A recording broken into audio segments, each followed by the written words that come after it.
Why don't you join in? Yeah, you can pull up a chair right here. It's our Monday. I gotta put on a decent Put on a banana shirt. hammock at least. Put on your Speedo and get in here. Welcome. This is our every Sunday. I film kind of a raw video, and it's Father's Day. And I'm here with Pops. Of course, just itching to get in here. We do very laid back Sunday videos for our Monday uploads, so this is perfect. Here, we've just had this beautiful day, Father's Day, and We did. It doesn't get a whole lot prettier than this. it doesn't, unless you're in the Bahamas or something. Not only that, all the kids got together and we got to all spend the day together. It's Yeah. pretty nice. And I just want to start by saying it's an honor that you're my father. Wow. And, you know, I try to inspire my viewers. Like when you look in this I know camera. you do. I know you do. When you look in this camera, you don't see a camera, you see 150,000 people inside this By the camera. way, I'm proud of you for that. You could have done a lot of things that were uninspiring. That's true. Yeah. I mean, people go both ways, right? Yeah, but the whole point is that I really was thinking about this morning. Your focus on being a father doesn't just translate through me, it translates to my kids as well. And a lot of them complement how my kids are, and that's through the train of training. So I'm thankful for you. I really am. Like it's a real privilege. So it's a chain of fathers. Yeah, I think if you treated me like garbage and ran me into the ground, then there's a good chance I wouldn't even have these awesome kids. So. I meet those. Yeah. Yeah. So there's a couple things I want to hit on since we're chatting. I did the rope factory video, and a lot of people are like, I want to hear how your dad came up with the rope factory. Because I try to teach them about business. Open your mind. Think outside the box. Do what other people aren't doing. There's not a lot of people with rope factories. If any. I don't know anybody with a rope factory. Well, probably not here in America. Yeah. No, there's not that many in America. How have you survived China? Like you are a staple. American rope staple. Because I work for free. I still do stuff with my hands in there, yeah. So, for somebody that's like, man, I don't know what to do. How would I even start a business? How did you start the rope factory? I want to hear it. It's a good story. I remember it a long time ago. We may have said it in the podcast. Haven't I told you guys? Yeah, I feel like maybe on the podcast, but I've seen it. I don't want to bore your viewers. No, just a quick story. I think it's great. Okay, this bolt of lightning hit me in the head. And when the smoke was coming off, I had visions of rope. No, this is a weird story. There is some weird stories. Yeah. So, my father was a sewer, and he taught me to sew. And sorry. One day we needed rope, and he goes, I know where this rope factory is, and we'll go up and get some rope. So him and me, we travel up into Amish country, and we didn't know it was Amish country. We expected a factory. And when we got there, we stopped at these people. We were in the middle of nowhere, and we asked these people, hey, do you know where Troyer Rope Company is? That's a plug for them too, because honestly, they inspired me, and they're probably still around, I think, in Pennsylvania. But they go, oh, they're down the road up in the field, and so we go up, and here's these husband and wife Amish team doing a rope walk, and that's where they literally pull the yarn out.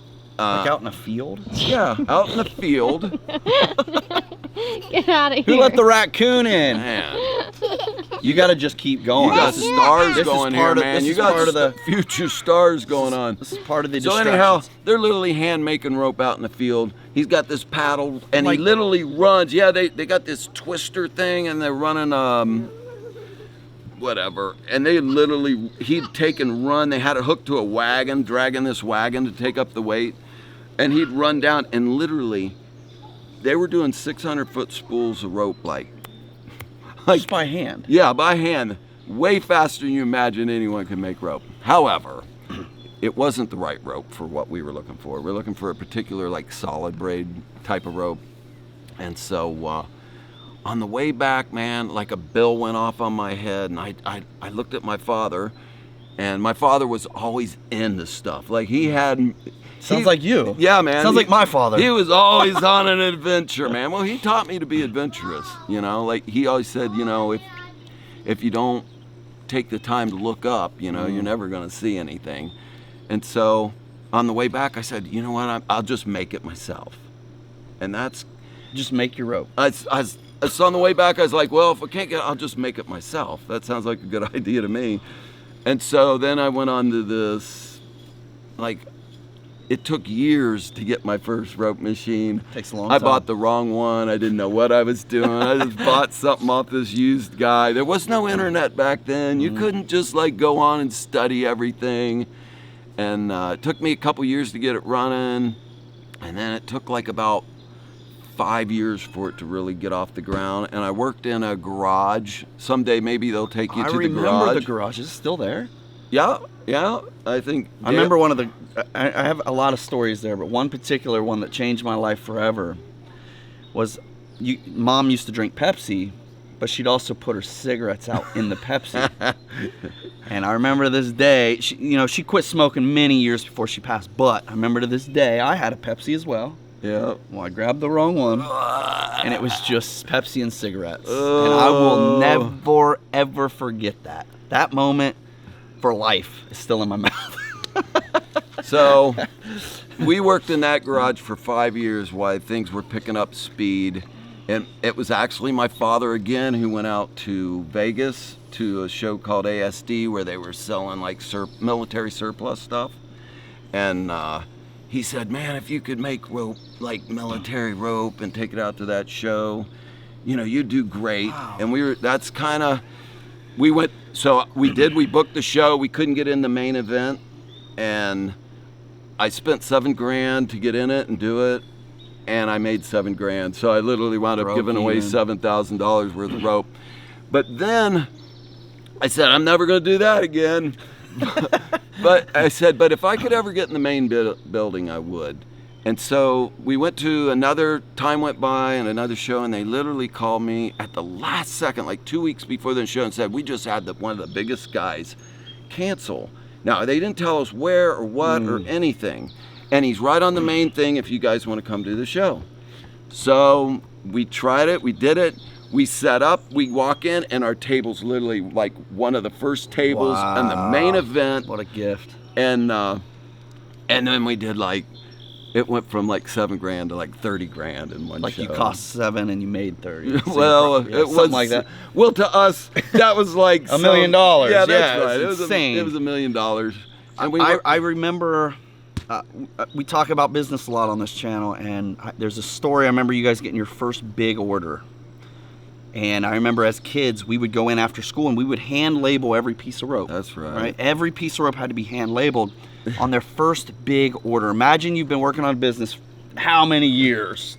No, At that point, years and years and years. And you got this big order. That's like your first big order. So the first rope for a long time, we all hanked on our arms. Yeah, and cut and melted yourself. Yeah, we did all that with our arms. Yeah, machines, but you had to hand label that.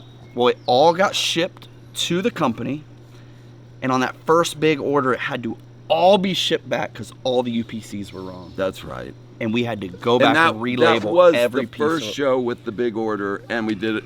They didn't talk about resistance. Yeah. This is the things I always tell you guys. Is like, you got to power through the resistance. I remember Mom was so crushed. She was heartbroken. It was brutal on us. Finally catch a break, and then you have to send it all back on your dime, on your dollar, relabel it, employee hours, cost, labor. Yeah, so my first building, this is kind of funny. We were in there for 5 years, and after 5 years there was no heat. I remember. For 5 years. And I used, when I started, business was so slow that I built this plastic bubble in the room. I remember. And I would sit and play guitar in this plastic bubble, waiting for phone calls. You waited a long time for the phone calls. No wonder you're so good on a guitar. Well, we had a pass. We moved to McCormick, the next size up. And that was a huge jump. And that was like 5 years from the beginning to being able to move out of that building. I remember you hand making rope on a little machine.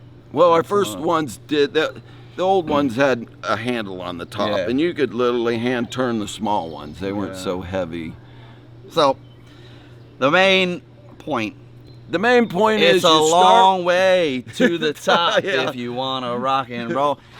You gotta just keep climbing the freaking ladder, man. There's no quick way. There's just no quick way. You just gotta try everything, man. Yeah. I mean, And another thing is you gotta do things. Had you not, that changed your entire life going with your father out to that Amish it's field. true. I wanted to be a rock and roller. I know. I thought I'd be a star. My ears but still so did ring everyone from your else rock back and roll. then too, by the way. I'm still deaf from you. Yeah.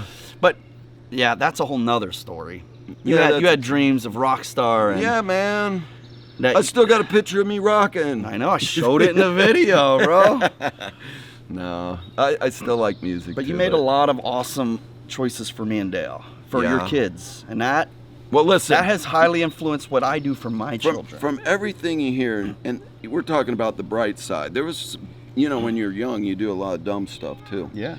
But in the end, of all the choices I could have made, only thing that's really lasted is the family. Yeah. If you get old and someone loves you when you die, That's pretty darn that good. can be a pretty big achievement. That's pretty darn good. You're Yeah, right. man, it's hard.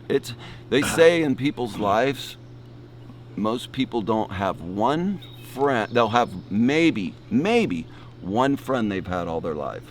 I believe that. That's how hard it is to keep friends. That's my camera guy. Family Look though. at my camera guy. Hi. That's my best friend ever right here. Yeah. Hey, camera guy. Hi. Yeah, but you got to make it to the end still. Yeah, we still got yeah. Hopefully, we still got a while. Yeah. Hopefully. Oh my gosh. Yeah, you got to earn it. Yeah. So We still have a long way to go. we wanted to say Happy Father's Day to you guys. You're here because you had a father or have a father. Can't get here without one. So shout out to all the dads and all the new dads. So many of these. Yeah. So many of my viewers now are coming in my laundromat with babies. Like they're having kids, and it's so cool to see. I love it. It's like, If you want to be a great person, just be a great dad. Love those around you, man.